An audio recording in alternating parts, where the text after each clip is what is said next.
हताशा, ग्लानि, आलस्य, क्रोधर उन्मादरे समस्यार समाधान हुए नाही, किंतु शांत चित्तरे प्रत्येक समस्यार उपाय खोजा जाई पारे। गोटिए कथा सर्वदा मने रखिबा, कोनोसी नियतिजनित समस्या मानवीय क्षमता ठारू बड़ नुहे।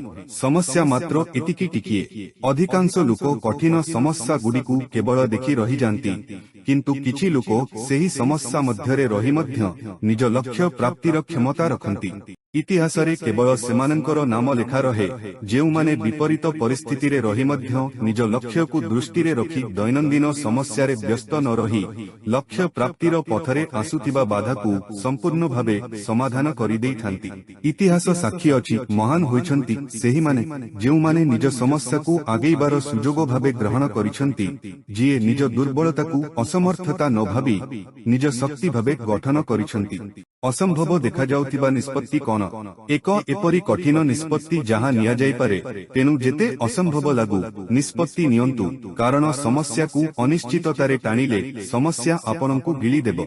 निष्पत्ति नेबारे साहस करंतु, तापरे देखंतु इतिहास किपरि आपनको नामकु अमर करि देई थाए। एक सरल नियम, समस्या आपनकु समाप्त करिदेबा पूर्वरु समस्या को समाप्त करि दियंतु, मूलरु उपुडाई दियंतु, जहाँ सेपरि पुनर्बार मुंड टेकी न पारे।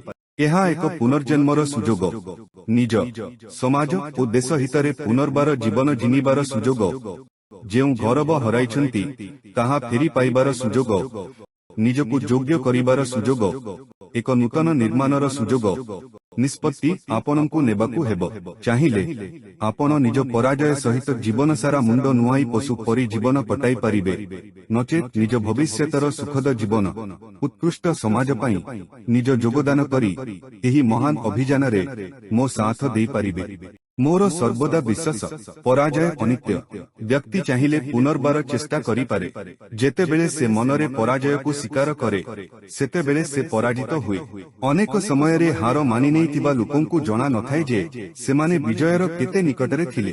प्रत्येक पराजय विजय यात्रा रे एक अनुभूति मात्र। एपरी अनुभूति जहाँ आमकु किछि नुआ सिखाए, आम दुर्बलता को देखाए, आमकु विजयर निकटतर करे।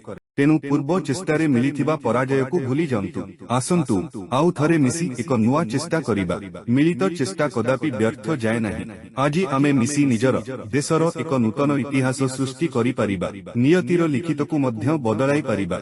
आजि आम सामनारे जेउ सुजोग अछि, मन, परिस्थिति, समाज, आर्थिक स्थिति को हताशा, निराशा, सामाजिक असंतुलनरु मुक्त करिबार सुजोग, निज ऋणरु मुक्ति पाइबार सुजोग, सामाजिक ओ आर्थिक स्थितिर नवनिर्माणर सुजोग, निज घरब फेरी पाइबार सुजोग, सामाजिक स्वाभिमान पाई ठिया हेबार सुजोग। तेनु आसंतु आम सामाजिक आर्थिक स्वाभिमानर लाज रक्षा करिबा।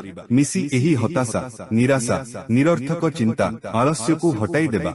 निष्पत्ति आपनकु नेबाकु हेबो। आमे समस्ते आपनक सहित अछु।